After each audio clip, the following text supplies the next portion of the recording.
नमस्कार, साधना न्यूज में आपका बहुत स्वागत है। मैं हूं आपके साथ ऋषभ राय। मध्य प्रदेश की भोजमुक्त यूनिवर्सिटी का विवादों से पुराना नाता रहा है। चाहे भोजमुक्त के स्टडी सेंटरों में नकल कराने का या फिर फीस का मामला हो, अब भोजमुक्त विश्वविद्यालय की बड़ी लापरवाही सामने आई है। भोजमुक्त विश्वविद्यालय के स्टडी सेंटरों में एडमिशन लेने वाले छात्रों को अब तक स्टडी मटेरियल उपलब्ध नहीं कराया गया है, जबकि परीक्षाएं सिर पर हैं। ऐसे में पढ़ाई के लिए छात्रों को परेशानी का सामना करना पड़ रहा है। अब वो उस एजेंसी से किताबें समय पर नहीं आ रही है। मैं खुद भी टेंशन में रहता हूँ। पिछली बार तो पीजी की किताबें नहीं आने पिछली परीक्षा में, तो मैं अड़ गया था कि मैं आज ही इसका अनुबंध समाप्त करने के लिए कार्रवाई करता हूँ। और पीजी किताब नहीं आया तो उसने जैसे तैसे आनंद फानंद करके रेडीमेड बुक इधर उधर से ला के पूर्ति की थी। वो मेरे को बहुत बुरा आंक रहा है, पर चूंकि अनुबंध पहले से है, उसमें जो आदेश दिए गए हैं उसके लिए तो मैं बना हुआ, पर उसके बाद मैं आदेश नहीं दे दूंगा। और उसके बाद मैंने हिंदी ग्रंथ अकादमी के निदेशक जी से निवेदन कर लिया है, बात कर ली है। मैं अगली किताबें 5-5 करोड़ का एक साल में भुगतान होता है और समय पे किताब नहीं मिले, बच्चे परेशान हो, तो काय का ये एग्रीमेंट और काय का ये, इसके बाद इस साल में इसको सब बंद करने वाला हूँ। दरअसल भोजमुक्त विश्वविद्यालय में चल रही अनियमितताओं के बारे में विश्वविद्यालय के कुलपति जयंत सोनवलकर से सवाल करना चाहें तो वे इस मामले से बचते नजर आए। तो वहीं रजिस्ट्रार सोलंकी ने खुलकर विश्वविद्यालय की अनियमितताओं पर जवाब दिए। बड़ा प्रदेश चलाने वाला यूनिवर्सिटी है, यहाँ किसी ने दिमाग में नहीं लगाया। यहाँ 50,000 रुपए 11 क्षेत्रीय केंद्रों को पेमेंट किया जाता और उनसे कहता आप गाड़ी लेके आओ, मटेरियल लेके जाओ, और 30 से 35,000 एक राउंड में वो खर्च करते थे। उनके पास 25-25 सेंटर हैं, वो कैसे पहुंचाएंगे? इस पे भी तो विचार करना चाहिए। पर यहाँ कोई मानने को तैयार नहीं, सुनने को तैयार। मेरा बस चलेगा तो मैं उनको लोडिंग गाड़ी एक पिकअप खरीद के दूंगा यहाँ से, और उनको कहूँगा एक दिन पहले हम भेजेंगे, दूसरे दिन से आप डिस्ट्रीब्यूट कीजिए। मैं एक जगह भेजूँ, आप 25 जगह भेज रहे हो, तो इसमें भी तो कोई प्रभाव, मतलब काम की व्यवस्था होना चाहिए ना। वो बेचारे हमसे पूछते रहते कि सर आपने तो भेज दिया, हम कैसे भेजें, हमको अनुमति दो। मतलब कैसा क्या व्यवस्था है ये? ऐसा थोड़ी चलता है। मेरे ख्याल से तो नहीं किए होंगे, उन्होंने किसी ने सोचा नहीं होगा, इसलिए समस्या आ रही। बच्चे परेशान हैं, मैं उनके साथ हूँ और मैं कोशिश कर रहा हूँ पूरी जी जान लगा के सुबह शाम से ये व्यवस्थाएं बदलने के लिए। मैं भोजमुक्त यूनिवर्सिटी का अनियमितताओं के मामले में पुराना इतिहास रहा है। भोजमुक्त यूनिवर्सिटी के स्टडी सेंटरों में नकल होना तो आम बात है ही, साथ ही स्टडी सेंटरों के भवन के हालात भी कुछ ठीक नहीं है। जर्जर भवनों में स्टडी सेंटर संचालित किए जाते हैं। पिछले साल 90,000 हुए थे, और अभी कोरोना काल में हमारे पास करीब 1.5 से 2 लाख पहले होते थे। कोरोना काल में शब्द प्रवेश में इतना प्रभाव पड़ा, जबकि हमने इस साल के लिए इतना प्रयास किया, हर जगह पे जाके बैनर और यह प्रचार प्रसार किया है, और पिछले साल तो 90,000 के आसपास हुए। देखिए, हमारा तो डिस्टेंस एजुकेशन है, हम एडमिशन होता है, आपकी सरकार आपके द्वार वाला अभियान चलाते हैं। हम तो एडमिशन होने के बाद में हम सारा रीडिंग मटेरियल और सारी चीज़ें हम घर घर तक पहुंचाते, बच्चों को पहुंचाते हैं, और उसके हिसाब से वो पढ़ाई करते हैं। इसलिए ऑनलाइन ऑफलाइन का सवाल नहीं, हमारे लिए एडमिशन ऑफलाइन होते हैं, ऑनलाइन होते हैं। और कोई विशेष वैसे तो मेरे को नहीं ध्यान है कि कोई ऑफलाइन एडमिशन है। जो भी एडमिशन हुए उनको हमने यही सलाह दी कि बेटा तुम MP ऑनलाइन के माध्यम से हमारे पास एडमिशन लो, हम तैयार हैं, हम डेट बढ़ा देते हैं। देखिए, स्टडी सेंटर हम चालू करते हैं तो हमारी नियमावली है, इसमें ईमानदारी से कोई दिक्कत दो मत नहीं। पहले तो हम वहाँ पे जब स्टडी सेंटर जो प्राचार्य या कोई या शासन हमको आदेश देता है, उसके हिसाब से हम उसका एग्रीमेंट करते हैं, और उसको हम छात्रों की जो फीस आती है उसका 20% हम उनको देते हैं, और 20% वो खर्च नहीं कर पाते, ये अलग बात है। और उसके डायरेक्टर, कोऑर्डिनेटर, कर्मचारी, चपरासी, सबको हम बराबर का उनका एक फिक्स मानते हैं, वो देते हैं।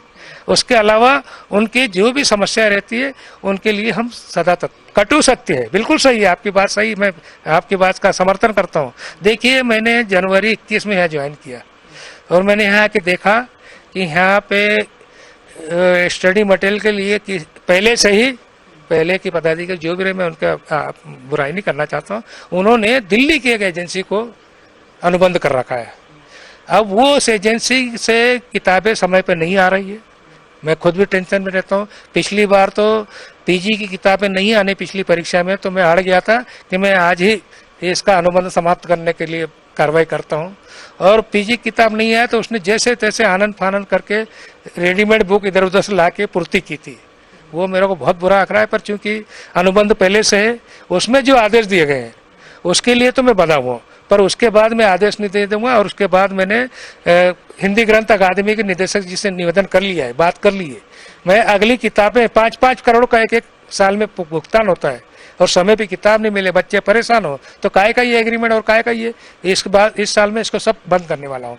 मैंने हिंदी ग्रंथ अकादमी के निदेशक से और मध्य प्रदेश माध्यम से निवेदन कर लिया और उन्होंने विश्वास दिया है मेरे को कि सर आप आदेश कीजिए, हम आपके साथ हैं। भैया मैं क्या बताऊं, मेरे पास एक तो बड़ा विचित्र, इतना बड़ा प्रदेश चलाने वाला यूनिवर्सिटी है, यहाँ किसी ने दिमाग में नहीं लगाया। यहाँ 50,000 रुपये 11 क्षेत्रीय केंद्रों को पेमेंट किया जाता और उनसे क्या था, आप गाड़ी लेके आओ, मटेरियल लेके जाओ, और 30 से 35 हजार एक राउंड में वो खर्च करते थे। मैंने जब उनके बिल और ये देखा तो मेरा दिमाग खराब हो गया। मैंने पिछले प्रबंध बोर्ड से 2 लोडिंग गाड़ी टाटा सफारी है, वो सुनने, वो टाटा सफारी नहीं, सॉरी, वो उसको जैसे कहें ना आइसर टाइप ट्रक खरीद लिए और सारा मटेरियल में 15,000 में पहुंचा रहा, जो 35 में पहुंच रहा था। और अब मैं इस साल से, मेरे को अगर मौका मिला तो मैं इस साल से मटेरियल भी दिल्ली से नहीं बुलाऊंगा उसको। मैंने जिस सेक्शन से जो ज्यादा उसको मैंने कहा अगला आदेश मेरा रहते तो मत देना।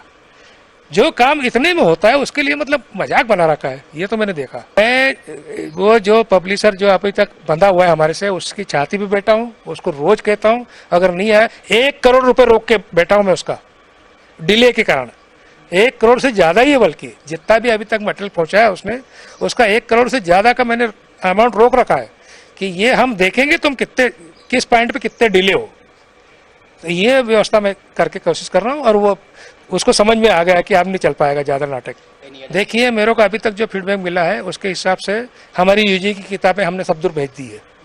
मैंने गाड़ियां बुलवा ली, मेरी गाड़ियां 24 घंटे चल रही है अभी, क्योंकि जो काम 35,000 में चलता था वो 15 में हो रहा था। मेरे क्या दिक्कत है, मैंने तो ड्राइवर भी बोल दिया कि एक भी कागज हो तो आप खुद देने जाओगे, कोई लेने नहीं आएगा 35,000 गाड़ी लेके। मेरी गाड़ियां जा रही, सब पूरे प्रदेश में दौड़ रहे। और मध्य प्रदेश शासन उच्च शिक्षा विभाग ने मेरे ऊपर इतना विश्वास किया इस विश्वविद्यालय पे कि जहाँ 200-250 कॉलेज थे वहाँ 580 कॉलेज दे दिए। तो अब मेरी भी ड्यूटी बनती है कि मेरे को व्यवस्थाएं बनानी पड़ेगी और उस हिसाब से मैं कर रहा हूँ।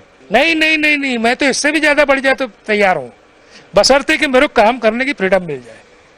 मैं तो, मेरा बस चलेगा तो मैं अगले हमारे साथ 11 क्षेत्रीय केंद्र, आज मेरे पास 2 ट्रक मैंने लिए, तो मैं क्षेत्रीय केंद्र तक पहुंचाऊंगा। उनके पास 25-25 सेंटर हैं, वो कैसे पहुंचाएंगे, इस पे भी तो विचार करना चाहिए। पर यहाँ कोई मानने को तैयार नहीं, सुनने को तैयार। मेरा बस चलेगा तो मैं उनको लोडिंग गाड़ी एक पिकअप खरीद के दूंगा यहाँ से, और उनको कहूँगा एक दिन पहले हम भेजेंगे, दूसरे दिन से आप डिस्ट्रीब्यूट कीजिए। मैं एक जगह भेजूँ, आप 25 जगह भेज रहे हो, तो इसमें भी तो कोई प्रभाव, मतलब काम की व्यवस्था होना चाहिए ना। वो बेचारे हमसे पूछते रहते हैं कि सर आपने तो भेज दिया, हम कैसे भेजें, हमको अनुमति दो।